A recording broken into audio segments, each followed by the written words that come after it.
Uçlu olan şey. Evet. Çok güzel olur. Merhabalar, Filiz Gökdemir ben, eğitim koordinatörü. Canlı yayında bugün ne dikiyoruz? Bugün deri pantolon dikiyoruz. Geçen hafta da söylediğimiz gibi Zara derilerimizden şöyle güzel taba. Çok moda bu sene. Artık bakıyorum yani bütün mağazalarda şu anda ocağa girdiğimizden beri tamamen taba renkleriyle dolmuş durumda her yer. Biz pantolonumuzu normal lastikli cepli bir pantolon yapacağız ama dizlerine de dikiş koyacağız. Evet. Teşekkür ederiz. İyi mi?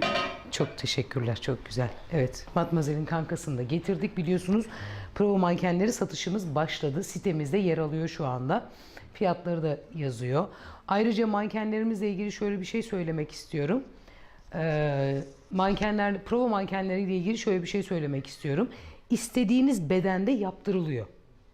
İstediğiniz bedende, hani mesela bizim mankenimiz şu an 38 beden. Siz 40 bedenini istiyorsunuz. Aynen bu mankenin 40 bedenini size yapılıyor.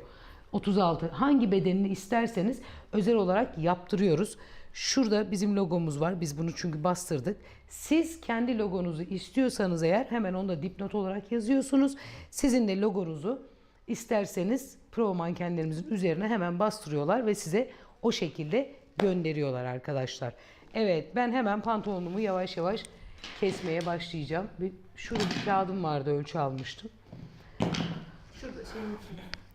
Makinenin içinde. Zara derilerimiz zaten biliyorsunuz. Onlarca rengi mevcut. Şurada bir kağıt var yavrum, küçük. Instagram'da sesin az geldiğini yazan izleyicilerimiz var. Uzak olunca Evet. biraz Biz hocaya ben biraz uzak olduğum için Evet. öyle geliyor. Çünkü burada mikrofonla yayın yapamıyoruz maalesef. İsterseniz YouTube kanalımızdan izleyebilirsiniz. YouTube kanal adımız Kumaş Fırsatı. Dileyenler oradan da rahatlıkla izleyebilirler.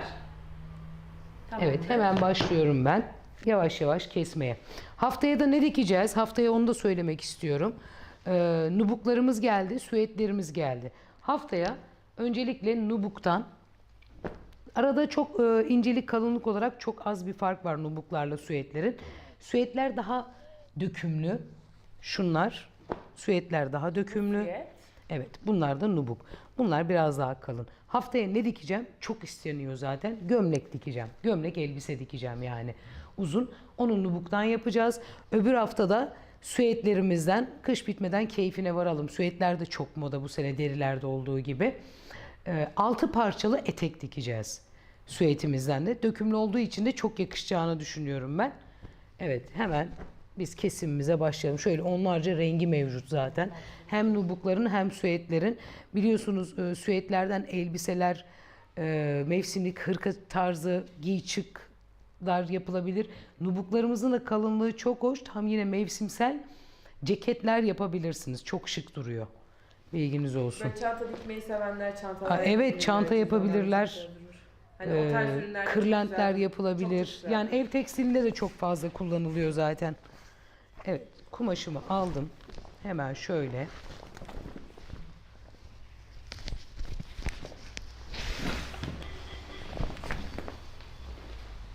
Tek katını katlıyorum. Biz interaktif bir yayın olsun diye sizlerle sohbet halinde yayını ilerletiyoruz. O yüzden şu anda Instagram'da yorumları kapatmıyorum. Bilginiz dahilinde olsun. Siz de dikişte karşılaştığınız soruları Filiz Hoca'ya sorabilirsiniz. Kumaşlarla ilgili merak ettiklerinizi bana sorabilirsiniz. Elimizden geldiği kadar cevaplamak için buradayız. O yüzden soruları kapatmıyorum. Yayında yazılar var. Eğer o yazıları görmek istemezseniz tercihen YouTube'daki kanalımızı izleyebilirsiniz. YouTube'da yazılar yanda akıyor. İsterseniz kapatabiliyorsunuz. Instagram'da o şansınız yok ama YouTube'da var. İsterseniz oradan o şekilde izleyebilirsiniz. YouTube kanalımız Kumaş Fırsatı. Evet, hemen şöyle düz bir çalışma alanımı oluşturdum. 36-38 beden arası bir pantolon ölçüsü yapacağız. Onun için bel düşüklüğümüzü, basen düşüklüğümüzü 23 ya da 24 yapabiliriz. Kızımız uzun boylu, 24 yapalım. 24 burası basen düşüklüğüm.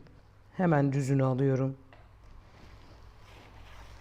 Ne kadar pratik olduğunu göreceksiniz. Şimdi benim boyum 1 metre. Ön taraf 38 beden olacak. 38 beden, evet. 1 metre. Dizden dikişli yapacağım için 2 santim normal kıvırma payı, 2 santim de dizdeki dikiş payını veriyorum. Yani 104. Ama arka bedenim 102 olacak arkadaşlar. Sakın karıştırmayalım.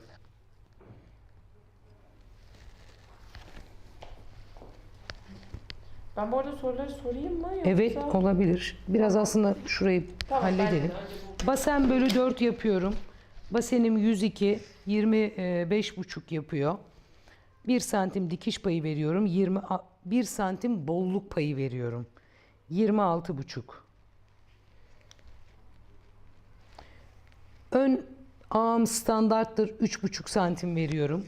Basen ölçümün aynısını lastikli pantolonlarda basen ölçüsünü bele veriyoruz. Yani baseni bölüyoruz 4'e, 25,5 çıkıyor. Onu direkt buraya 25,5 olarak işaretliyorum. Ama ben ne yapıyorum lastikli pantolonlarda? Beli bu kadar potluk olmasın, yoğun bir lastik olayı olmasın diye 3 santim daraltıyorum. Özellikle kumaşımız likralıysa basenden biraz zor çıkar ama basenden biraz zor çıksa da beldeki potluk oranı az olur. Burası benim A bölümüm. Hemen şurayı 6-7 santim yukarı çıkıyorum. Ve bu şekilde oval gelerek belimle sabitliyorum. Ve benim ağım hazır.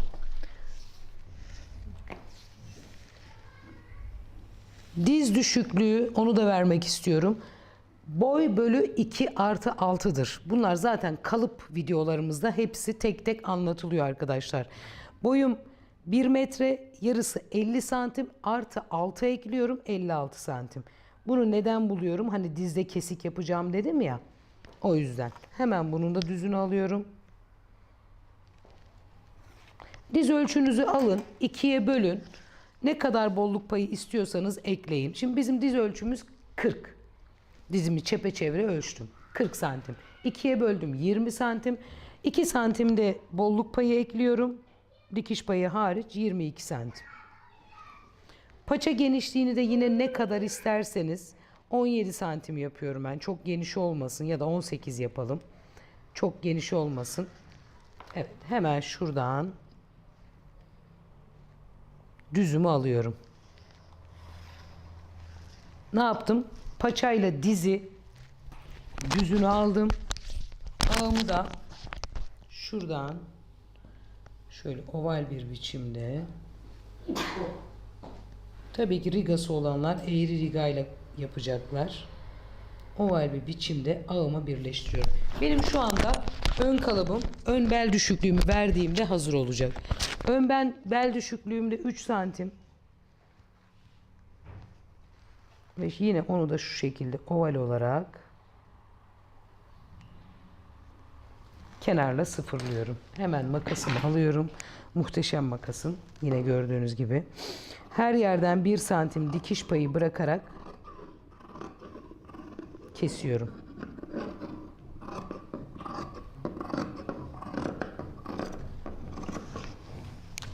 Cepli yapacağım dedim. Reşte böyle yaptı, çok uzun sürecek dedi ama dedim yani cepli yapalım. Şimdi bu deriye de cepli yakışır dedim. Ben şimdi sana soruları sormaya başlayayım. Tamam. Herkesin en çok merak ettiği şey kalça düşüklüğü oldu. Bu arada çok soru geldi onunla ilgili. Önce şu soruyu sorayım. Diktiğim pantolonlarda A kısmı yukarı doğru çekiyor. Neden olabilir? Bel düşüklüğünü fazla veriyorsunuzdur ya da kumaşınızı yanlış katlıyorsunuzdur. Eğer kumaşta tam düz değilse, düz boy ipliğine denk gelmiyorsa, yani hani ben bazen gösteriyorum ya, kumaşı 2 kat yapıyorum. Orada bir bombelik oluşuyor. Eğer o bombeliği düzeltmeden yapıyorsanız dönme yapıyordur. A yukarıya çekiyordur ya da arka ağı çok dar yapıyorsunuz. Şimdi göreceksiniz arka ağı ne kadar geniş yapacağımı.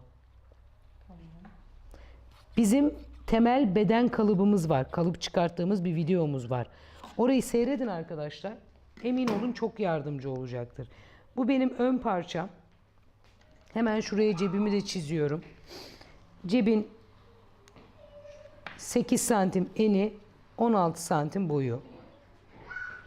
Düzünü alıyorum.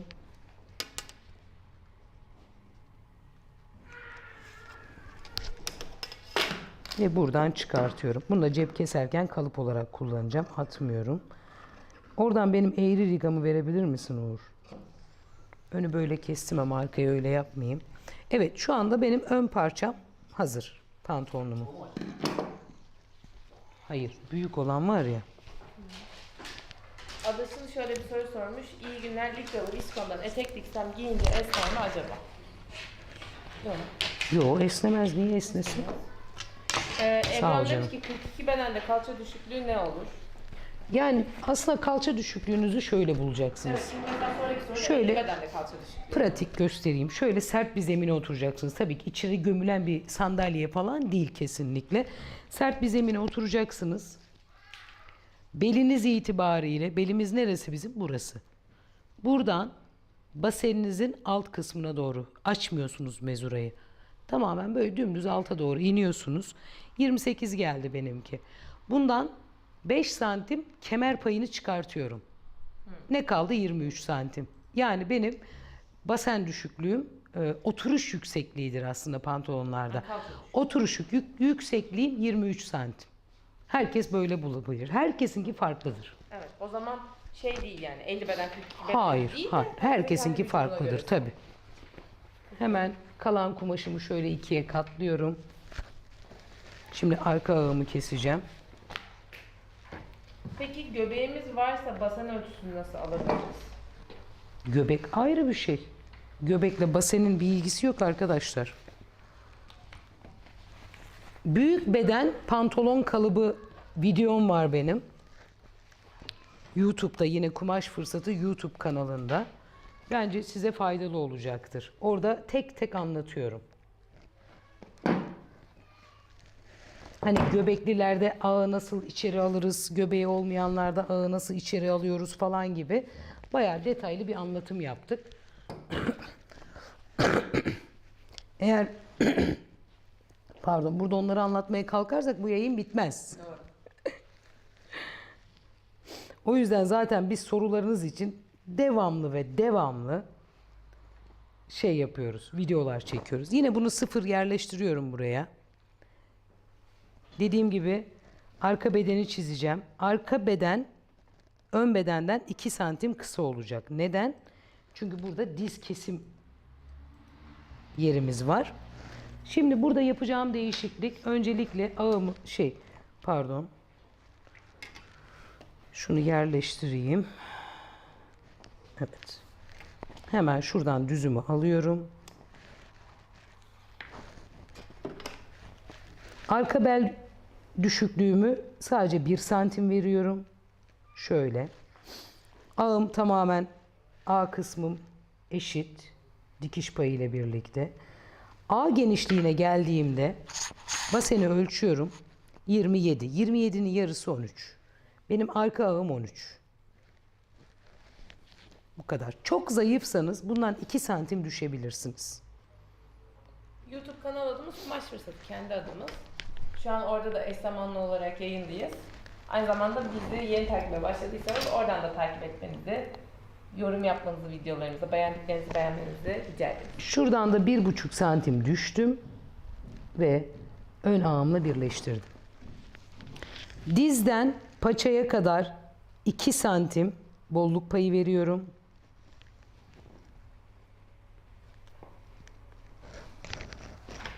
Arka her zaman 2 santim büyüktür arkadaşlar. Tüm bedenlerde.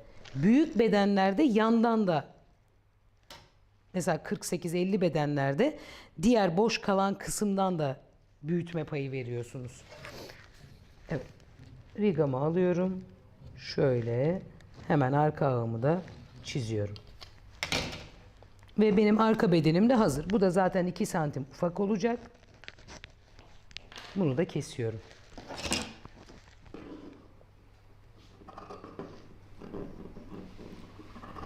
Geçen yıl dikiş kursuna gittim, böyle bilgi vermediler. Sizi izledikçe dikiş dikmek istiyorum, beceremem diye vazgeçiyorum demiş. Hemen Lütfen deneyin. vazgeçmeyin. Hemen sakın lütfen. Her zaman söylüyorum 1-2 metre belki en fazla çöp olacak ama siz de dikişi kavramış olacaksınız. Lütfen vazgeçmeyin. Bir izleyicimiz demiş ki dizden aşağı paçalarım dönüyor arkaya doğru hocam neden acaba? Arkadaşlar dediğim gibi kumaşınız keserken hata veriyorsunuz. Yani ona çok dikkat etmeniz gerekiyor. Fermuarlı değil beli lastikli cepli olacak. Yani bir bluzde kumaşınız belki yan dönmüş olsa onu fark etmeyeceksiniz ama eğer kumaş pantolonda kumaşı gerçekten düzgün katlamadıysanız mutlaka dönme yapar. Evet, bunu da ikiye ayırıyorum. YouTube kanal adımız Kumaş Fırsatı. Bizim kaç metre kumaştan? 1,5. Yok tabii şu an o da yok başka bir şey söyleyecektim. Bir PDF dosyamız var. Sitemizde her kumaşımızın ürün detayında hangi kumaştan kaç metre kumaş gider, hangi modele kaç metre kumaş gider diye bir başlığımız var. Birazdan size gösteririm nereden bulacağınızı da. Aynı zamanda Instagram'da başa tutulan da postlarımızda da çokça paylaştığımız bir şey. Evet, hem arkam hem önüm hazır benim şu anda. Şimdi cepleri keseceğim. Cepleri kesmeden önce de size bir müjde vermek istiyorum. Paf ve Singer makinalarımız nihayet sitemize girdi. Kampanyalar da başladı. Şu anda Singer M3205 kampanyamız var. Alt grup bir makina ama penye dikiş özelliği var, ilik açma özelliği var, ince kalın tüm kumaşları dikebilme özelliğine sahip bir makina. Yine patron komik bir fiyatla girmiş tabii ki bu kampanyayı her zaman olduğu gibi. Sadece 2399 TL arkadaşlar. Kesinlikle yeni başlayanlar için makine evde yeter ki bir makinam olsun, söküklerimi falan çarşaflarımı diksem yeter diyorsanız, giysi dikmek istiyorsanız, kursa gidiyorsanız, açıkçası ne olursa olsun hiç önemli değil. Her türlü dikişinizi ve kumaşınızı dikebilecek bir makine. Singer şu anda tabii ki stoklarla sınırlı. Lütfen kaçırmayın, üzülürsünüz. Bakın renkli makineleri kaçırdınız, çok üzüldünüz. Ve ayrıca tabii ki PAF'ın da 140S yeşil makinalarımız vardı hatırlarsınız. Çekeceğiz zaten onların da reels'larını. 140S 260C şu anda gördüğünüz dijital makinamız ve Passport 3.0 benim kızım. Bakıma gönderdim. Hayır. Bakıma gönderdim. Süslenip püslenip gelecek. Haftaya onunla dikeceğiz pasportumuzla. Bunlar da kampanyada şu anda makinalarımız stoklarla sınırlı. Sitemize girdi. 140S 4150 TL. 260C 7250 TL. Pasport 10399 TL. İnanın en uygun fiyatlarla şu anda sitemizde. Tabii ki kumaş fırsatı garantisiyle ayrıca. Hani Singer'in PAF'ın zaten kendi garantisi var.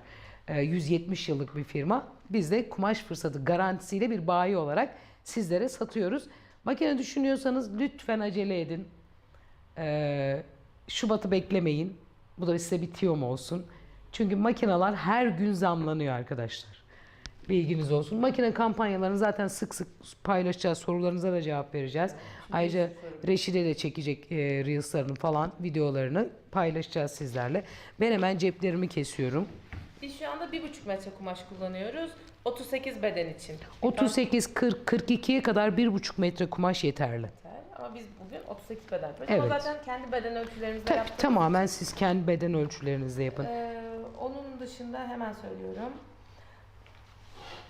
Önce şuradan kemerimi çıkartayım. Bence güzel bir soru bu. Bacak kısmım 38 bedene uyuyor ama göbeğim var. Bel daha geniş. Kalıp seçerken neyi baz alarak almalıyız? Tabii Hazır ki kalıplar basen oluyor. ve göbek. Basen ve göbek. Evet. Peki. Ona göre paçayı daraltırsınız. Onda bir sıkıntınız yok ki. Peki Hatice Hanım şöyle Ama bunun için pratik dikiş kursu yapıyoruz. Arkadaşlar, pratik dikiş kursumuzda bunların hepsini anlatıyorum ben zaten size. Lütfen bekliyorum kursuma. Kayıtlarımız devam ediyor. Tabii. Kolay gelsin. Düz boy ipliğini hesaplamadınız acaba neden? Hesaplamadım çünkü biz pratik çalışıyoruz. Videoları kaydediyoruz. Hem YouTube'da hem de Instagram'da kayıtlı olacaklar. Yanımda ki kolay gelsin Reşit Hanım'ın ve sizin sesinizi duymak enerji veriyor. Teşekkür O yüzden bugün de ederiz. yalan falan. Geçen gün de ben ekarte edilmiştim. Bu kumaş kaç metre? Kadın dayanışması. Şu an 1,5 metre biz kumaştan kullandık. Sibel Hanım demiş ki en güzel kurs kumaş fırsatı deyip kalp koymuş. Çok Teşekkür ederiz. Hemen şöyle cep ölçüsünü alıyorum. Cebi de koyuyorum. Kemeri keseceğim arkadaşlar.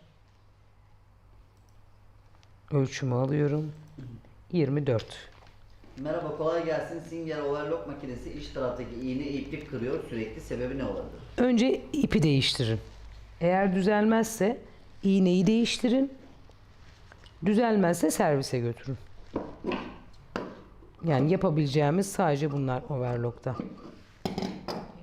Özlem Hanım demiş ki ben bu videolarla başladım. Ürettikçe çok mutlu oluyorum. Çok teşekkürler hepinize demiş. Biz teşekkür ederiz. Neden arka taraf paça kısmı 2 santim küçük? 2 santim büyük. Arkadaşlar nasıl küçük olabilir? Lütfen dikkatli dinleyelim. Dikkatli seyredelim. Bu ön kemerim. Şimdi bir de arka kemer keseceğim. Nalan Hanım sorunuzu tekrar sorabilir misiniz? Singer'de hem overlock hem de reçme yapan var mı? Yok. Makinaların hepsi sülfile konumunda overlock yapar. Hepsi. Sülfile ve özel mesela ne var? Özel overlock dikişleri var. Mesela şurada sülfile olarak kullanabileceğiniz, reçme olarak kullanabileceğiniz yine özel dikişler mevcut. 260'da pasportta bunlar var. Bunları normal reçmenin önüne verir gibi kıvırıyorsunuz kolunuzu, altına veriyorsunuz. Şunlarla üstten hem dekoratif bir dikiş görüntüsü oluyor hem de içten de reçme gibi kıvırma yapmış oluyor. Hemen arka bedenimin belini ölçüyorum. Neden ayrı ayrı ölçüyorum kemerimi arkadaşlar? Çünkü ne yaptık? Önü 3 santim daralttık ya. O yüzden. 24,5 48 dikiş paylarıyla birlikte. 49.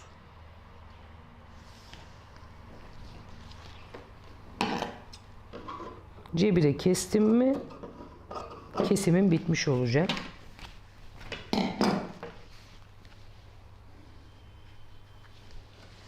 Bizim kurslarımızın hepsi yüz yüze. Yerimiz Seyrantepe, Kağıthane, İstanbul'da.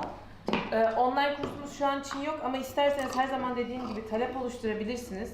İsterseniz DM'den de WhatsApp'tan yazabilirsiniz ya da bizim kurslarımızın özel bir numarası var. Hep bununla ilgili paylaşımlarımızda hep o numarayı veriyoruz. O numaradan bizlere yazabilirsiniz. Arkadaşlarım yönlendireceklerdir. Talebe göre online dersler de açabiliriz. Ama pratik dikiş kurslarımız uzun dönemler 4 hafta sürüyor. Haftada bir tam gün sürüyor. Sabah 11'de başlıyorlar, akşam 5'te bitiriyorlar. Ve 4 haftanın sonunda astarlı kaşelerini dikip buradan gidiyorlar. Evet. O yüzden herkese fazla size tavsiye ederim. Yani eğer dikişe merakınız varsa ama nereden başlayacağınızı bilmiyorsanız, biraz böyle tedirginliğiniz varsa, hani biri bana öğretse çok daha kolay öğrenirim diyorsanız, çok da keyifli, hem ortamımız çok güzel kumaşların arasında. Makinalarla birlikte burada rahatlıkla dikişliği Filiz Hoca'dan öğrenerek gelebilirsiniz. Arkadaşlar cebi bu şekilde çizdim. Şuradaki hattını yuvarladım. Bunu isterseniz düz de kullanabilirsiniz. Yani boyunu, enini boyunu hemen vereceğim size.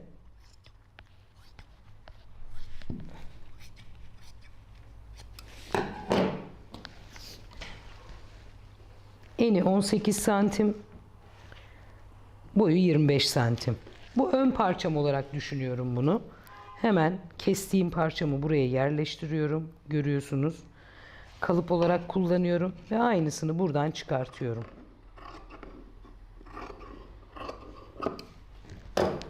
Bu benim ön parçam. Hemen aynısından bir tane daha kesiyorum.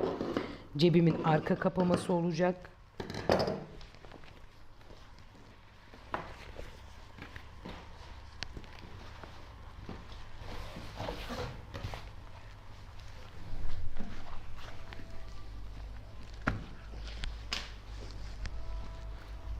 Şöyle yerleştirip aynısından 2 tane daha kesiyorum.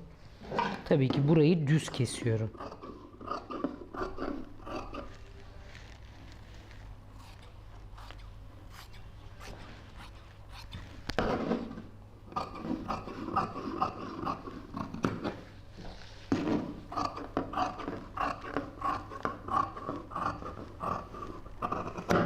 Evet, ceplerim hazır benim şu anda. Uğur bitti. Tebrik ederim hocam. Teşekkür ederim. Hemen dikişe başlıyoruz arkadaşlar.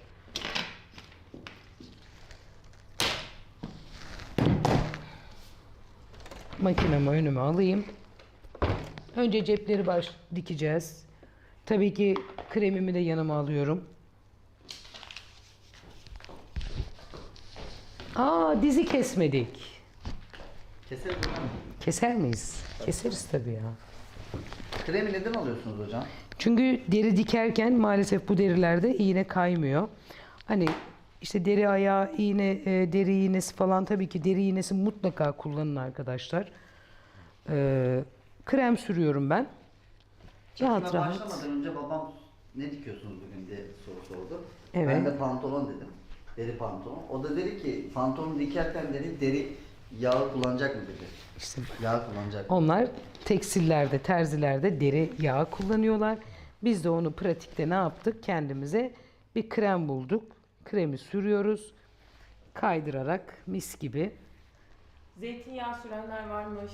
Evet. Yani yeter ki iğneyi kaydırsın. Şöyle üst üste yerleştirdim tekrar. Diz ölçüm belli zaten. Arkadaşlar bu dizi isterseniz düz yapabilirsiniz, isterseniz çapraz yapabilirsiniz. Tamamen sizin zevkinize kalmış bir şey. Şöyle direkt kesiyorum. Burada zaten 1'er santim ben paça boyundan dikiş payını vermiştim. Bunu buradan birleştirdiğimde 1'er santimden arkayla aynı olacak. Tamam. Ve şimdi hemen dikişime geçiyorum. Nurgül Hanım demiş ki kumaşlarınız harika, kalitesi vazgeçilmeziniz. Çok teşekkür ederiz. Teşekkür ederiz.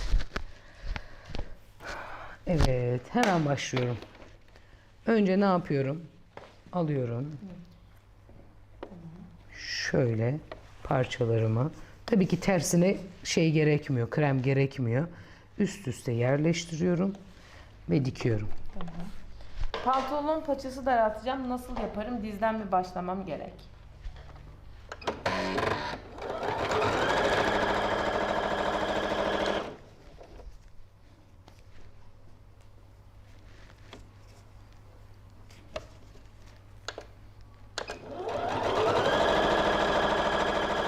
Bu arada 260'ya pedalsız olarak çalışıyor. Evet, şu anda pedalsız olarak pedalsız kullanıyorum. çalıştırıyor. Şimdi ben size şuradan göstereceğim. Sen şu an deri ayağı mı kullanıyorsun? Hayır, Normal. normal ayak tabii ki. Bakın diktim. Hemen dikişimi şöyle açıyorum. Kremimi alıyorum.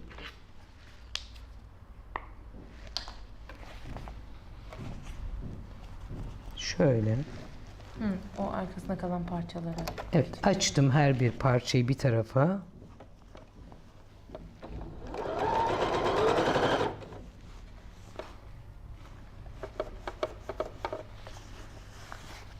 Bir akışkanlık sağlıyor.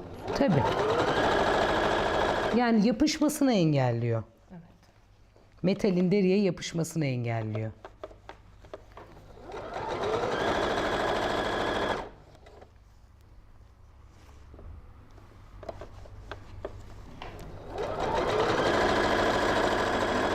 Tekrar. Pantolon paçası daraltacağım. Nasıl yaparım? Dizden mi başlamam gerek? Yani eğer basen baldır kısmı da genişse baldırdan başlamanız gerekiyor. Yok sadece paça kısmında bir genişliğiniz varsa o zaman oradan başlamanız yeterli olur. Tuban demiş ki hem dikiyorum hem izliyorum demiş. Kaç numara iğne kullanıyorsun peki şu an? Normal 80 numara iğne var şu anda makinenin Yani bu üstünde. süngerde kaça tekabül eder? 14'e 11'e deri iğnesi kullanın arkadaşlar. Yani deri dikecekseniz hemen bir paket alın. Deri iğnesi kullanın. Çünkü onların uçları özel deriye uygun yapılır. Siz de daha rahat edersiniz. Bakın. Şöyle indireyim, gösterin. Ben de diğerini dikeyim bu arada. Bu arada şu anda... Söyleyeyim mi? Şu anda kullandığımız deri kumaşımız Zara deri. Şöyle önce yapısını göstereyim. Bir de içini göstereyim. İçi şardonlu. Şardonlu ne demek? Görüyorsunuz böyle hafif bir Böyle polar değil, incecik bir yapısı var ama astar gerektirmiyor. Böyle deriyi hissetmiyorsunuz yani üzerinizde. Çok da güzel bir dokusu var. Çok güzel. Yakın tarihte Damla Toralı siyah Zara deriden çok güzel bir jile. O da gene pratik çalıştı. YouTube kanalımızda yayında. Tavsiye ederim. Bunun dışında başka deriden çok güzel geçen sene canlı yayında şey dikmiştik. Kaban dikmiştik. Evet. Çok güzeldi. Makinalarımızın fiyatlarını kumaşfırsatı.com dikiş makinaları PAF ve Singer kategorilerimizden inceleyebilirsiniz. Şu anda Filiz Hoca'nın kullandığı makine da indirimde. Evet. 140S indirimde. Passport 3.0 Singer M3205. Onun dışında hala metresi 39.90'dan başlayan kampanyamız devam ediyor. Yani sitemizde bir kategorimizde metresi 39.90'dan başlayan kumaşlar var. Çok güzel kumaşlar. Yani şöyle açtım dikişimi. Buraya hafif bir kremimi sürdüm baştan. Bir buradan dikiyorum, bir diğer taraftan dikiyorum. Tuba Hanım, oduncu gömlekler olabilir. Yani oduncu gömlekliklerle o eteği dikebilirsiniz. Kışlık kumaşlardır. Böyle aşırı sıcak tutar diye garanti veremiyorum ama çok önemli değiller. Ama hani yine kışlık kumaşlardır.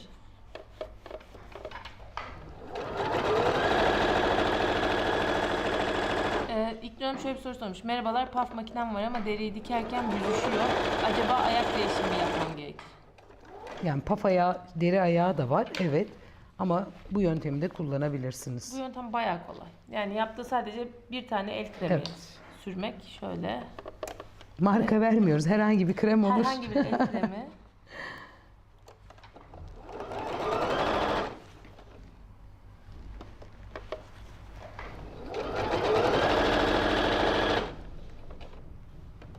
Evet, yayınımızı kaydediyoruz. Hem YouTube'da hem de Instagram hesabımızda. Yayınlarımızın hepsi kayıtta. Oradan istediğiniz zaman dönüp izleyebilirsiniz.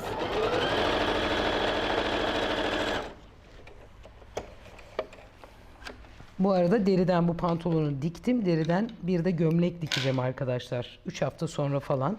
Önce süetlerimizi bir dikelim.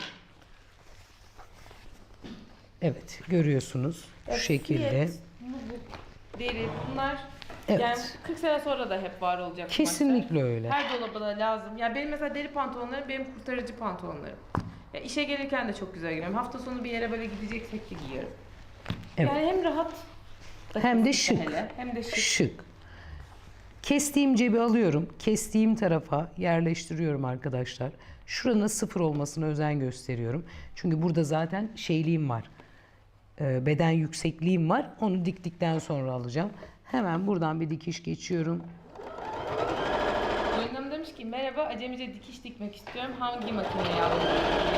Başlangıç seviyesinde şu an elindeki makinesi yeri çok uygun o zaman size mesela.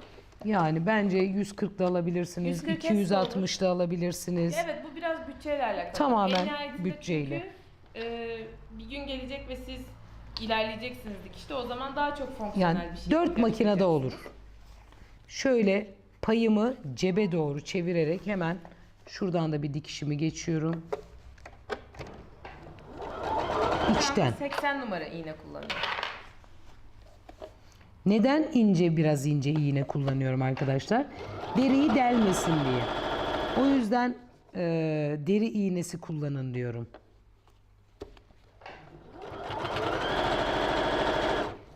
Hayır, deri dikme ayağı kullanılmadı.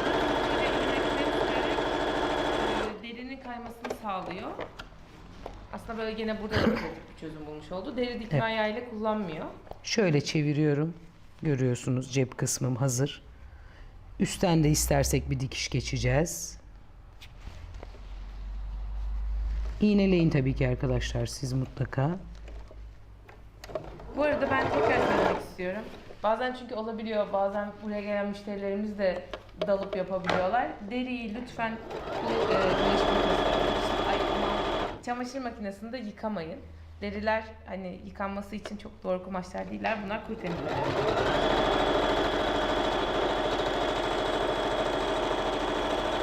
Nasıl silinebilir aslında. Değil mi hocam?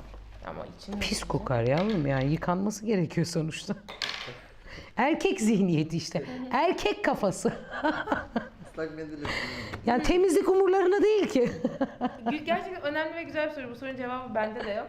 Yanlış yaptığımızda nasıl sökeriz, izi nasıl kaybederiz şimdi? Ya deride izi kaybetmeyiz ama şöyle söyleyeyim. Kremle diktiğimde, söktüğümde iz olmuyor fazla. Ha. Evet. Diğer kestiğim yuvarlak parçayı alıyorum arkadaşlar. Bakın cebi böyle çeviriyorum. Direkt şuraya bakmadan şurayı eşitliyorum. Bakın alt kısmı. Eşitliyorum. Evet, pantolonumuz lastikli olacak. Değil mi? Evet, lastikli. Bizde her şey lastikli arkadaşlar. Bakın direkt altı dikiyorum. Şu an indirimli olan Singer 3205 makinemizin YouTube kanalımızda bir eğitim videosu yok ama renkli makinalarımızın şeyiyle aynı değil mi? Şu kaçtı? 3505. Evet, renkli 32-23 makinalarımız da aynı özelliklere sahip. Yani ondan da faydalanabilirsiniz. Evet, bakın arkadaşlar cebim hazır. Hemen şu köşelerde ufak bir tutturma yapıyorum. Peki 1301 Singer dikiş makinesi nasıl bir makinedir? Acaba Penye dikişi olmayan, yani alt grup bir makine. Arkadaşlar penye dikişi olsun aldığınız makinalarda. Yani şu an elastik olmayan hiçbir kumaş yok. Sonra dikemiyorsunuz. Biz de üzülüyoruz. Siz de üzülüyorsunuz. PAF 260C çok güzel makine. Kesinlikle öneririm. %100. Güzel makine. Gerçekten çok %100. güzel makine. Bunun bir üst segmenti Passport var. Passport zaten Filiz Hoca'nın en sevdiği Evet. makine. Herkese önerdiğim bir makine. Evet arkadaşlar cebimi diktim bakın. Şu an cebim hazır. Hemen burayı da eşitliyorum. Hani burada ovalliğimiz vardı ya bizim uca kadar. Sizin İlknur Hanım sizin 260'e çok klasmanlı bir makine yani güzel fonksiyonları olan makine. Sizde tabii ki penye dikiş özelliği Penye var. dikişi var, triko dikiş özelliği var.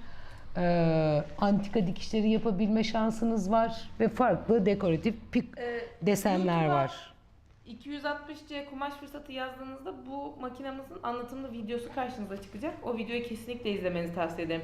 Aynı şekilde Passport için de tavsiye ederim size. 140'ın da eğitim 140 videosu var. kesinlikle var. Hepsinin bir YouTube kanalımızda eğitim videolarını izlemenizi, aralarındaki farkları görmenizi size tavsiye ederim. Çok detaylı anlatıyor. Eğer zaten hala makineniz varsa da hani makine kullanımını nasıl yapacağınıza dair bir bilgi edinmiş olursunuz. Sizlere de faydalı olur. Ama alacaklara kesinlikle o videoları izlemesini önden şiddetle tavsiye ediyorum.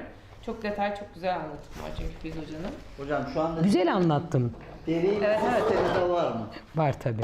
Var. Evet. Bütün bu tarz aksesuarların hepsi sitemizde kumaşfırsatı.com dikiş makineleri, dikiş aksesuarları kategorimizde. Orada isterseniz filtreyi kullanarak direkt markada seçebilirsiniz. Singer, Puff gibi.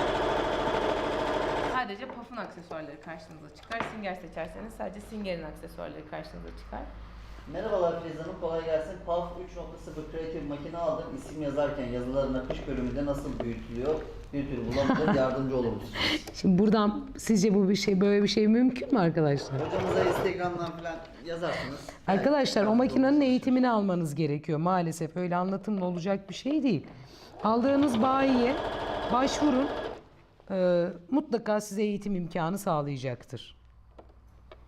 Burada şu an canlı yayında biraz uzun süre bizim eğitim videomuz varsa yine de 3-0'ın yardımcı yok oluruz. maalesef. Hani keşke olsaydı.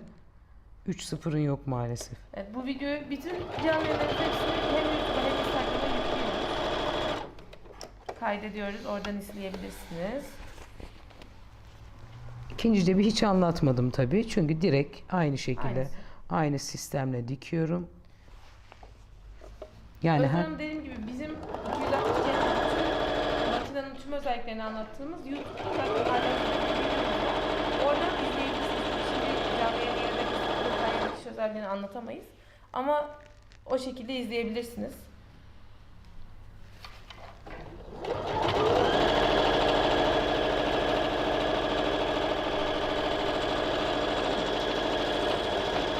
Yasemin Hanım şöyle bir soru sormuş. Merhaba, tekstil makinelerine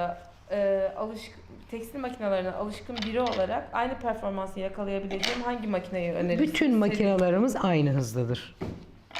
Yani tabii ki sanayi Ev makineleri daha tipi, hızlı. ev tipi makinelerin hepsi aynı hızdadır arkadaşlar. Yani sanayi makinelerin hızı malumunuz. Hani o hızı yakalamanız imkansız. Yok öyle bir ev tipi makine. Bildiğiniz el kremi sürüyor şu anda. Evet. Evet, eğitimlerimiz belli. Bizim kendi sitemiz tabii ki aksesuarları alabileceğiniz kumaşfırsatı.com. Canlı yayında gördüğünüz bütün ürünlerimizin hepsi tabii ki sitemizde mevcut. Sitemizin adı belki yeni katılanlar vardır, keşfetten gelenler vardır aramızda. Kumaş Fırsatı. Mağazamız var. Mağazamız İstanbul Seyrantepe Kağıthane'de. Şöyle şu azıcık Ya şöyle bir göstereyim. pantolonu 500'e 1000 lira arası satıyorlar Reşide. Dikip satmaya karar verdim. Kumaşlar sizden. Hemen bel oyuntusundayım. Eşitledim. Evet, görüyorsunuz arkadaşlar. Bakın, cebim, dizdeki dikişim ve pantolon neredeyse bitti. Hemen ağları dikiyorum. İlk önce ağlar. Birleştiriyorum ve dikiyorum. Zaten arka dikişe hiçbir şeye gerek yok. Nedir onun adı? Krem falan sürmüyoruz arkaya. Şu an ne oldu? İp. İp dolandı olur yani arada böyle.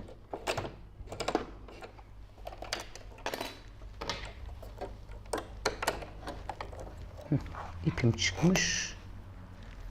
Tuğba Hanım demiş ki ben hocamın YouTube'daki videosunu izleyerek makine kullanmayı öğrendim. Makineyi aldığımda iplik takmayı bile bilmiyordum. Yani gerçekten çok detaylı anlattık. Hani Gerçekten iplik takmadan başlayarak anlatıyor evet. bütün videoyu. Ya makineyi açma kapamadan başlıyoruz. Hani bırakın iplik takmayı. Arkadaşlar çekerken mekiği çıkarttım. Bu da düştü. Uğur, mezuram, masuram. O yüzden şu anda canlı yayın onu hemen 2 dakikada takamam. Düğmelerini açmam lazım. Olur yani bu makinalarda. Şöyle hemen 2 dakika bir değiştireyim makineyi. Evet, model amaçlı diz kısmına o dikişi diktim. Bu ara çok popüler, hazır giyimde de çok var diye. Esma Hanım tam olarak neyi anlamadığınızı öğrenebilirsem. Biz şu anda herhangi bir ayak kullanmıyoruz.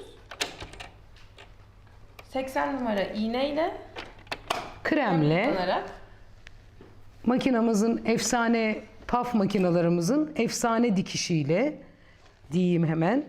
Şu anda kullanacağım sarı makinem 130S. Şu anda bizim kampanyamızda da bunun bir üstü var. 140S'imiz var arkadaşlar. Hocam deri montta dikecek misiniz? Diktik geçen yıl deri mont. Deri gömlek dikeceğim. Deri gömlek. Evet. Kız gömleği. Gömlek deyince Uğur'un hemen kulakları böyle sivriliyor. Evet, hocamız erkek gömleği dikecekmiş. Hayır Deri. tabii ki. Erkek gömleği falan yok. İşte şuna bir şey söyle ya. Beni rahat bıraksın. Tabii ki canım. Reşide ile ben dururken sana niye dikelim? Vallahi sağ olsun Filiz Hoca şu an üzerimde de olan çok güzel bir şey dikti bana geçen hafta. Bizim 3 iplik şardonlarımızdan. Şöyle bir göstermek istiyorum. Reels'ını paylaştır Aynen. işte. Daha paylaşmadım. Paylaşmadın mı? Daha paylaşmadım. Şurada şu gördüğünüz ribana değil kaş korse. Bilginiz Evet. olsun. Şöyle kaş korseden. Arkadaşlar ben bir liste yaptım. Şunu dikeceğim. Ama tabii ki yeni kumaşlar geldikçe Evet, mesela şimdi bubuklar geldi. Hemen dedim ki yani hizada değişiyorum. evet. Yani o yüzden ama dikeceğim. Liste Reşide'de. Özellikle de Reşide'yi gönderdim. Unutmayalım diye, kaybetmeyelim diye. Dikeceğim. Özellikle bir modelim var. Önden düğümlü elbise. Çok da beğendiğim bir model. Özellikle onu dikeceğim. Şu nubuklarımdan sonra.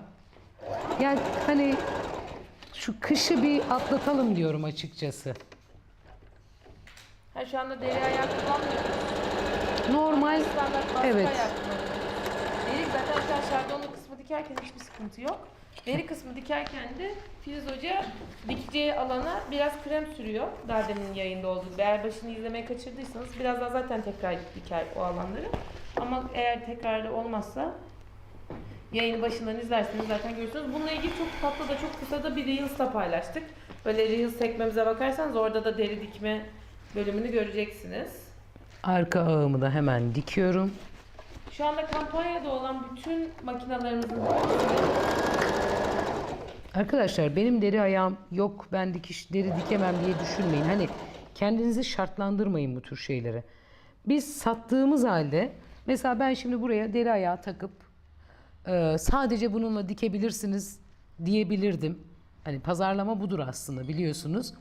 Ama biz kumaş fırsatı olarak tamamen eğitim odaklıyız. Hani insanları çok da derslerimizde de böyleyiz. Zorlamak istemiyoruz. Size pratiğini de gösteriyoruz. Deri ayağı da var, alıp kullanabilirsiniz diyoruz. Deri iğnesi var, alıp kullanabilirsiniz diyoruz. Ama bir de böyle bir yolu var. Bunu da kullanabilirsiniz diyoruz. bu arada yeni katılanlar için hemen söyleyeyim. Yorulan kendiniz geldi.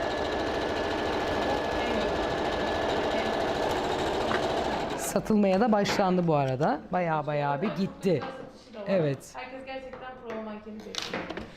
Çok güzel. Bunların hepsi keten. İstediğiniz bedende yapılıyor, onu mutlaka söyleyelim. Size de logosu olarak gelecek. Biz şimdi tabii kendi logomuzu bahsettik ama size logosu olarak gelecek. Ama size kendi logonuz varsa, bir firmaysanız, kendinize ait özel bir logonuz varsa onu da bize söylerseniz bastırabiliyoruz. Şu şekilde bir yapısı var. Buna iğne batıyor. Pardon, buna yandan iğne batıyor. Çok özür dilerim. Yağ Bir sürün. de süngerli olanımız var, kolsuz. Birbirine yapışan deriye ne yapabiliriz diyor. Komple bu şekilde krem sürebilirsiniz arkadaşlar. Yapışmıyor o zaman. Bakın hemen deneyelim. Şimdi normalde bu deri de yapışır. Şöyle bakın. Yapısı. İmkanı yok. Kesinlikle yapışmaz. Komple eteğinize deri sürün. Krem sürün. Krem sürün. Derisi. Krem sürün. Deriyle bozdum kafayı. Yağdan da iyi en azından. Ya yağ Temizlemesi- bulaşır Ya, yavrum bir de yani. şey, Yağ giysiye ya leke bırakır bulaşır sanki. tabii ki. Krem çok mantıklı yani. Overlock çekecek misin? Hayır, overlock şimdi çekmeyeceğim. Kaldırdım hatta overlock'umu. Ama Evet. sonra tabii siz Tabii isterseniz ki. çekebilirsiniz. Tabii ki. Arkadaşlar, arka yüzü ağları birleştirdim. Düzü bana bakacak şekilde yerleştiriyorum. Ön bedenimi alıyorum. Düzü düzüne bakacak şekilde yerleştiriyorum. Önce kenarlar. Boydan boya Yani dikiyorum. deri biraz giyerken de evet yapışıyor. Mesela benim hani bacaklarım daha tombiş, sürtüyorlar birbirlerine. Otomatik olarak yapışıyor ama bacağı sürtmeyen birinde değmediği için yapışıyor. Astarla dikeceksiniz. Yok, Derinin, derinin dışı yani. Hani bacaklar ha, derinin birbirine- dışı yapışıyor tabii. Çoraba falan da yani. Onu Ama- da yapacak bir şey yok. Şey, dediğim gibi krem sürün. Mesela bazı derilerin hani içi de yapışır. Ondan da rahatsızsanız astarla dikeceksiniz. Astarlı olduğunda kesinlikle yapışmaz. Merhaba, kolay gelsin.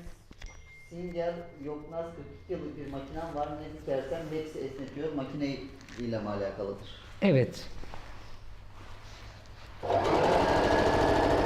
Mankenlerin fiyatlarının hepsini isterseniz de DM'den WhatsApp'tan yazarak öğrenebilirsiniz. Arkadaşlarımızın hepsinin linkini atabilirler. Ya da kumaşfırsatı.com Tuhafiye kategorisi prova mankenleri kategorimizden inceleyebilirsiniz.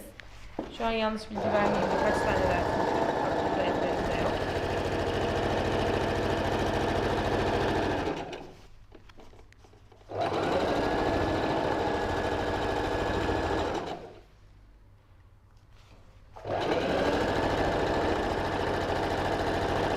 Singer'de olsaydı deri iğne olacaktı. Yani şu an diktiğim iğne 11-14. 11-14 Tabii. Çünkü bu şardonlu bir deri. O kadar çok ince bir deri değil. Bizim ince derilerimiz de var ama şardonlu deriler bir tık daha. Ya tam şu anki mevsim.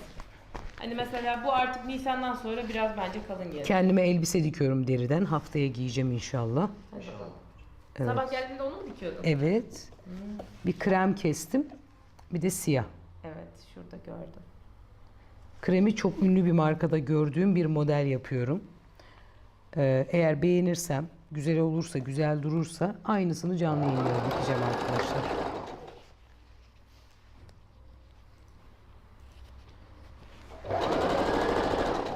Ben şimdi tekrar size kumaş fırsatı.com'a girdiğinizde karşınıza zaten makinemizin banneri çıkıyor.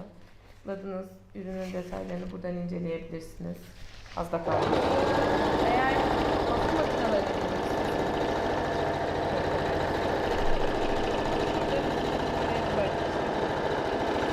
burada PAF'a tıkladık. Burada 140 S, burada 260C ve PAF var.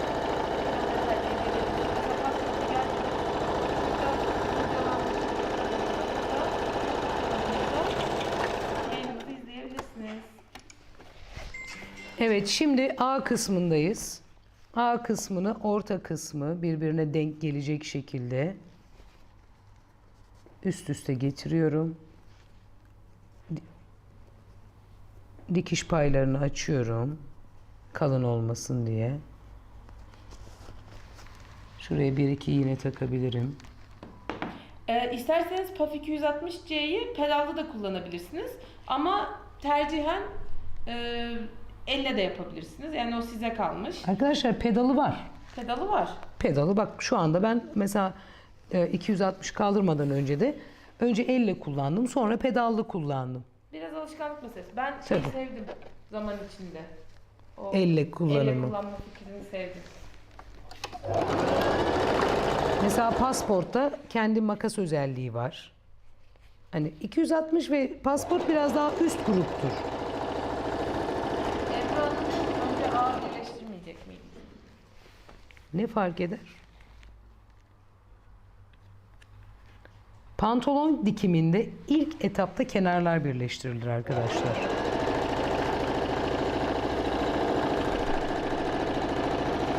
Sonra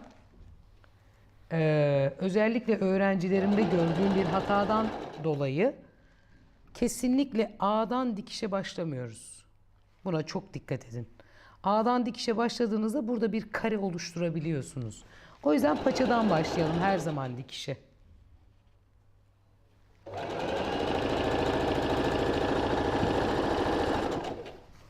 Bizden de sizlere selamlar.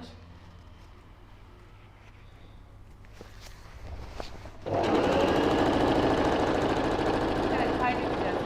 Hem YouTube'da hem de Instagram'da kaydediyoruz. YouTube kanal adımız Kumaş Fırsatı. Instagram adımız Kumaş Fırsatı. Biz hep YouTube kumaş izleyenlere- fırsatıyız. Hep, Evet. her zaman. Bu arada Filiz Gökdemir Tasarım benim de Evet, Instagram evet. sayfamın adı. Evet. Oraya da bekliyorum arkadaşlar. Bana oradan da sorularınızı sorabilirsiniz. Dikiş kurslarımız İstanbul Seyrantepe Kıraathane'de şu an bulunduğumuz alanda. Şöyle göstereyim. Burası aynı zamanda bizim mağazamız ve şu gördüğünüz alanda bizim workshop alanımız. Canım Tabii şu an biraz çekmecede dağınık. lastik var. Verir misin Uğurcu? Nerede o? Şu çekmecede. Bizlere DM'lerle WhatsApp'tan yazarsanız arkadaşlarımız size hem online hem de pratik dikiş kurslarımızla ilgili Sağ hem ol de canım. günlük workshoplarımızla ilgili bilgi alabileceğiniz oraya mesaj atarak bizlere edinebilirsiniz. Sürekli olarak haftanın belli günlerinde günlük workshoplarımız var. Mesela etüt ya da ders çanta workshopu gibi. Hani ilk bir başlamak istiyorsunuz ama nereden başlayacağınızı bilmiyorsunuz ya da zaten böyle kendinize eğlenceli bir şeyler arıyorsunuz. Evet. Şimdi paçaları kıvırıyorum. Şöyle. 2 santimden.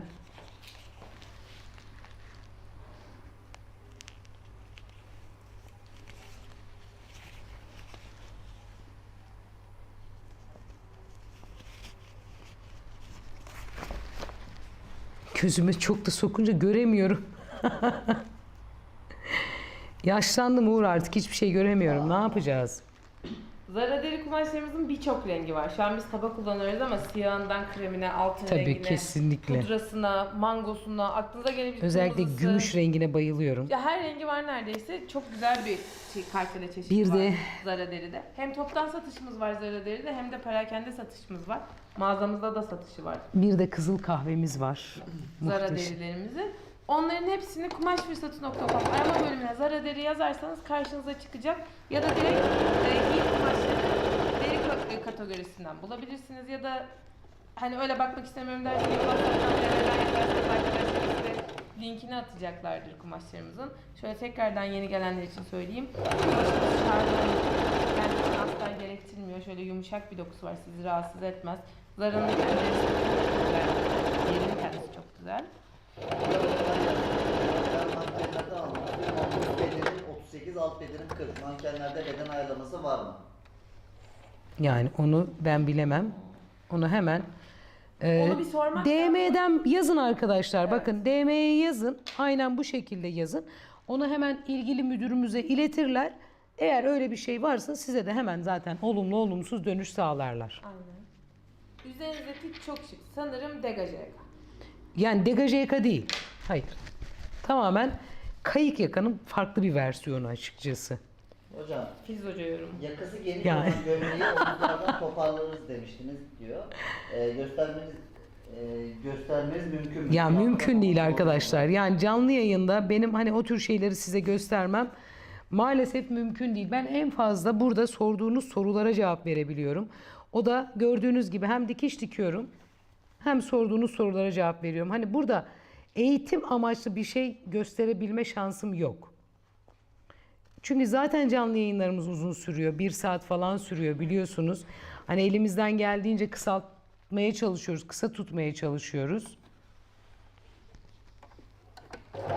Dediğim gibi Instagram sayfamdan sorabilirsiniz. Filiz Gökdemir Tasarım benim Instagram sayfam.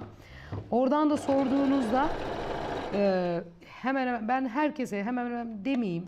Hepsine cevap veriyorum. Ama oradan da yüz yüze gösterebileceğim bir şeyse maalesef o konuda da yardımcı olamıyorum. Çünkü bazı şeyleri gerçekten göstermek gerekiyor. Hani benim de her soruya bir video çekip oraya koyma şansım maalesef yok. Burada bazen bir Reels'ı bile Reşte ile zar zor çekiyoruz. Çektiğimiz hazırda bekleyen listemiz var da. Ya daha yayınlayamadık bile. Filiz Hoca'nın Instagram hesabı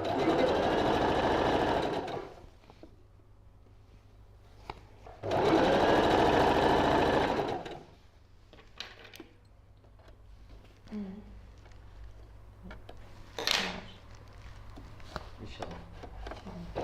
Zara'nın Ankara'nın provası olan yerde çatı çatlama vesaire yapar mı? Ben hiç öyle bir geri bildirim almadım. Biz bunu Ha, çünkü evet. toplamda da fazlasıyla Hiç satıyoruz ve duymadım. Türkiye'nin her yerine Öyle bir şey olsa Zara da satıyoruz. satmaz. Yurt dışına da çokça Yani. satıyoruz. Böyle düşünün. Bu arada ben yine söyleyeyim. Şu anda biz overlock çekmedik. Zaman kaybı olmasın ama sonra Filiz Hoca çekecek. Tabii. Bitirdiniz mi hocam? Kemer var yavrum. Kemeri takacağım. Öncelikle şöyle alıyorum. 2 kemeri üst üste yerleştiriyorum. Şöyle hemen birleştirme yapıyorum. YouTube kanal adımız Kumaş Fırsatı, Instagram adımız Kumaş Fırsatı. Şu anda Filiz Hoca yani deriyi dikerkenki kısımda krem sürerek dikiyor. Kolaylık sağlaması için. Normal iğneyle dikiyor. Herhangi bir ayak ya da iğne kullanmadan. Yani özel bir iğne ya da ayak kullanmadan. Standart baskı ayağı ve Evet. 80 numara iğne kullanarak yapıyor bunu. Bir de krem sürerek yapıyor tabii deri tuttuğu için. Derinin dışında tabii ki. Derinin dışında, İçinde içinde. falan yapmıyorum öyle bir şey.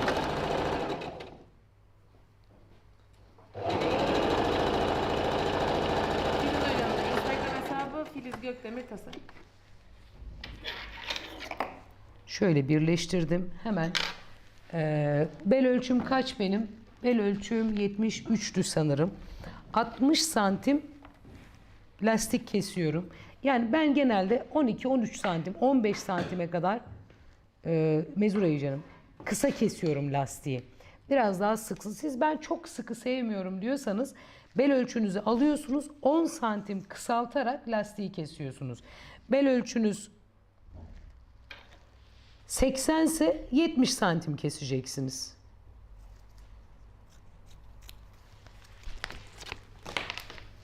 Biraz daha dar olsun diyorsak 77-78 kesebilirsiniz. Lastiğimi kestim. Hemen şu şekilde alıp üst üste verip dikiyorum. İleri geri.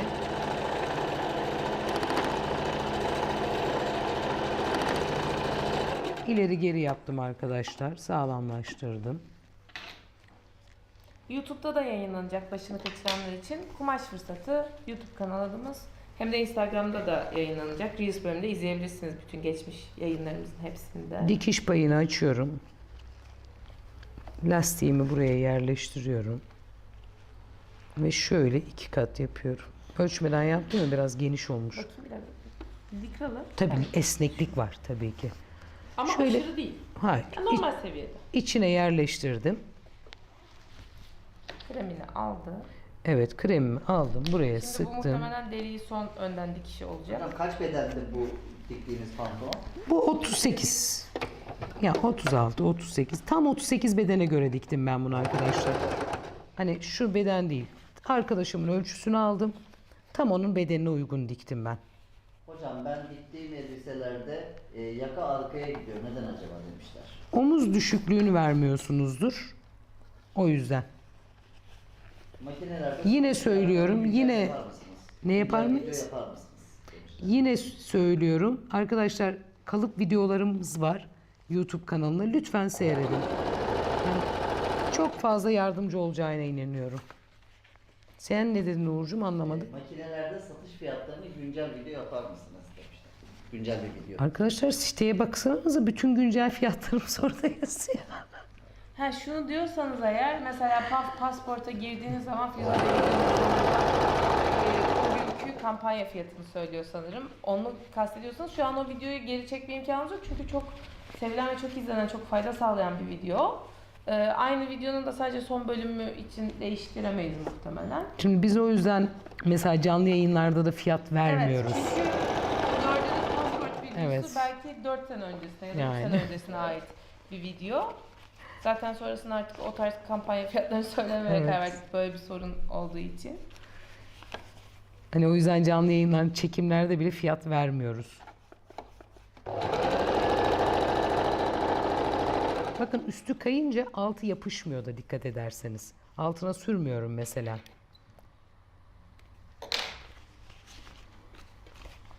Evet, Filiz Hoca'nın üzerindeki triko ve gerçekten şu kumaşı 45 liraya aldım metresi. Evet. Yani vaktinde bir güzel efsane kumaşlar kampanyamızda birçok renk var. Tükendi zaten. Sanırım geçen gün yukarıda Var. bir tane Çok bir az renginde var. böyle çok azıcık Çok var. az var. Yani çok komik bir rakam, çok güzel bir triko aldım. Hatta bana da dedi Reşide, yani sen de alsan ve sana da diksek. Yani ben kendimi toplayıp tamam hadi bakalım falan diyene kadar bitmişti zaten. Ya ben de çoğunu kaçırdım zaten. Şu anda metresi 39.90 olan kumaşlarımız da aynen o şekilde. Çok çok güzel kumaşlar var içinde. Ya orada da çok komik fiyatı, yine 45 liraları, 39 liraları, 39.90'a 35 lira, komik komik rakamlara çok güzel kumaşlar var. Kesinlikle tavsiye ederim. Yani bu trikoların Linklerimize 4-5 bakmanızı. tanesini ben aldım. 4-5 rengini. Ve hemen hemen hepsinde de bu tarz modeller çalıştım. Çünkü kazak giymiyorum ben çok fazla. Sevmiyorum, biliyorsunuz. Elbise gibi kullanıyorum. Ki bunun farklı elbise versiyonlarını da diktim. Elbise deyince akan sular duruyor bende. Azerbaycan'dan selamlar, iyi yayınlar, seviliyorsunuz ya. Teşekkür ederim. Size de selam. Yani deriyi böyle cepli, önden dikişli falan biraz risk aldık canlı yayında biz. Ama görmenizi istedim. Çünkü artık her yerde, neden biz de kendimiz dikmeyelim? Yani bu kadar kolayken neden yapmayalım kendimiz? Evet, şöyle ön dikişimi tamamladım. Görüyorsunuz. Hemen şu şekilde bakın.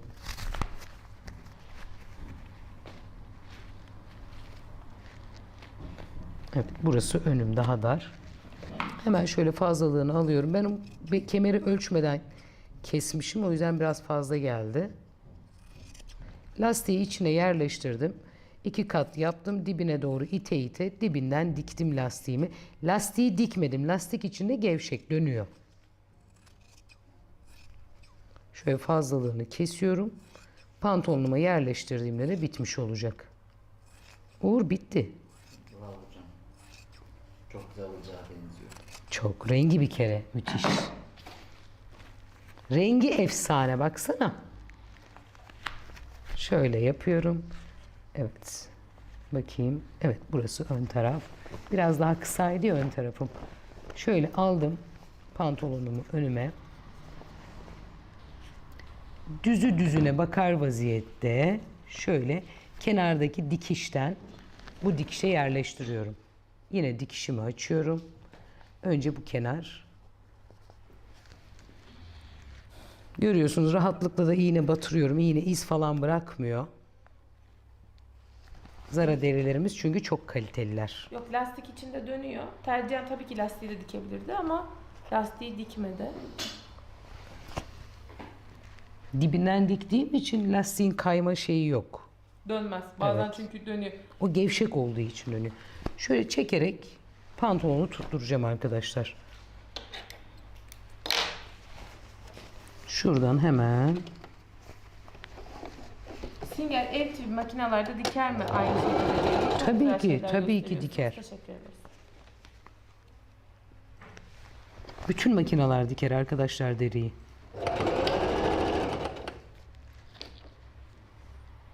Songül Hanım demiş ki çok marifetlisiniz Filiz Hanım. Teşekkür ederim. Dikmez diyeni bana gönder. 1 metreden 40 beden pantolon çıkar mı? Zor. Çıkar. Çıkar mı? 1 metre 10 santimdir pantolon boyu arkadaşlar.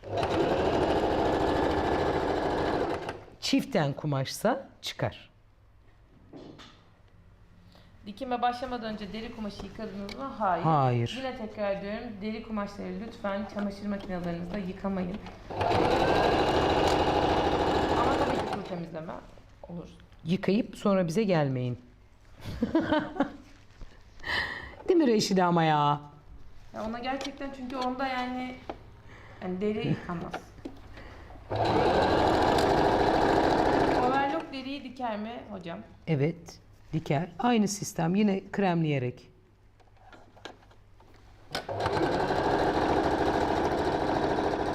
Biz şu anda 1,5 metre kumaş kullandık.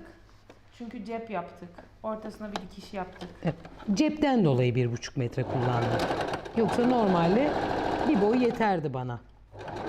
Yeni bir videomuz var. Son yayınlanan yazın. Bir boy ne demek, 1 metre ne demek? Oradan izleyebilirsiniz Filiz Hoca'nın şu an Evet. bir boy derken neyi kastettiğini. Ama ben yine söyleyeyim. Örneğin sizin ihtiyacınız olan uzunluk 1,5'sa Filiz Hoca bir boy dediğinde 1,5 metre kumaş almanız gerekiyor. Evet. Yani bir boyla 1 metre arasındaki fark budur. Çok güzel anlattınız. Dalga mı geçiyorsun benimle? Evet, dalga geçti Reşide. Ne, bence düzgün anlattım. Bence de düzgün anlattı. Ne demek istiyorsun sen öyle? Hayırdır sen 2 haftadır niye böyle... Arkadaşlar elbisenizin boyunu kaç metre istiyorsanız Devam et Uğur'cum. Evet. o 1 boy oluyor. Bak bak. Tamam, ben de örnek O da öyle vererek- dedi. Kaç metre istiyorsanız boyu Hayır ya, öyle demedim. Öyle mi dedim? Canlı yayına başlamadan önce dedi ki canlı yayına bak ne yapacağım abla sana falan dedi böyle. Tamam bir şey olmaz mikrofon bende dedim. olanlara susma kararı aldı. O yüzden susma kararı aldı. Sana sardı o yüzden bugün de. Gerçekten öyle. Böyle ufak detayları arkadaşlar ne istiyorsanız yazın Reşide'ye yani DM'den.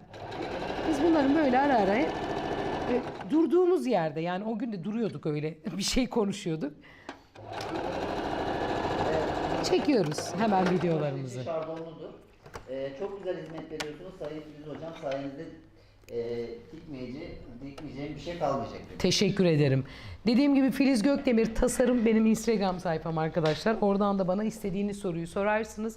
Uğur bitti. Tebrik Geçmiş ederim olsun. hocam. Teşekkür ederim. Ama pantolon- Kalan kremi de elimize böyle sürüyoruz. Pantolonlu kızımızı keşke getirseydik. Evet ama vitrine koymuştuk arkadaşlar herhalde bunu çıkartabildiler anca. Sen sonra ona giydirir, Evet, çekersin resmini. Çok merak ediyorum nasıl oldu.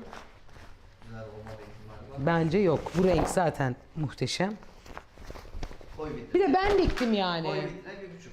Koyup satışa başlıyoruz Reşide. Ona göre bak. Gerçekten kanka. Sohbet Muhteşem oldu 1 arkadaşlar. saat 15 dakika. 1 saat 15 dakika ise normalde yarım saat demek ki arkadaşlar. Ya inanın çünkü biz bu aralar sohbette abartmış bulunmaktayız. Çünkü çok fazla soru geliyor. Pantolonumuz 36 ile 38 beden arası. Evet, evet. Arkadaşlar benim kullandığım taktiği kullanarak lütfen kendi ölçülerinizde yapın. Rica ediyorum. Belki siz de 36 bedensiniz ama beliniz daha geniş. Baseniniz daha küçük. Yapmayın. Lütfen kendi ölçülerinizi kullanın. Şu anda yeni gelenler için hemen söyleyeyim. Kumaşfırsatı.com'da dikiş makinelerinde çok güzel kampanyalarımız var. Hem başlangıç seviyesi Singer'de hem daha üst seviyede Passport'ta 260C'de, 140S gibi makinelerde. Kendi bütçenize göre alabileceğiniz çok güzel dikiş makinelerimizde kampanyalarımız var. Evet. Bu şekilde. Bence muhteşem oldu. Harika oldu. Gerçekten çok güzel oldu arkadaşlar. Görüyorsunuz ceplerimizde hazır. Çok da güzel olur deri cüzdan. Elinize sağlık hocam. Şöyle Teşekkür ederim yayın Uğurcuğum. detayı da ben bir göstereyim. Bizdeki detayı çok aşamada. Evet, atölyelerimiz devam ediyor. Arkadaşlar kurs kayıtlarımız devam ediyor. Lütfen bize ulaşın. Kurslarımıza kaydolun. Oturup kendiniz böyle bir pantolonu 2-3 saat içinde dikin. Sonra da evde her rengini dikin. Ya atölyenin böyle bir farkı var. Hani ben işte YouTube uzaktan yapamıyorum. İstanbul'da olanların böyle bir şansı var tabii ki. Geleyim oraya birebir göreyim diyorsanız bekliyoruz. Cumartesi grubumuz öbür hafta başlıyor. Cuma grubumuz öbür hafta başlıyor. Şimdi tarihler aklımda değil. Kayıtlarımız devam ediyor. Haftaya ne dikiyoruz? Haftaya nubuktan gömlek dikeceğiz. Gömlek elbise dikeceğiz nubuktan. Bayağı gömleği lütfen. Bayan ama elbise dedim zaten. Sen elbise giymeyeceğine göre Uğurcuğum. Öyle deyince başka diğer laflar... Nubuktan gömlek elbise dikiyorum haftaya. Öbür haftada yine süetten 6 parça etek dikeceğiz. Hiç dikmemiştik bugüne kadar. Haftaya görüşmek üzere. Hoşça kalın.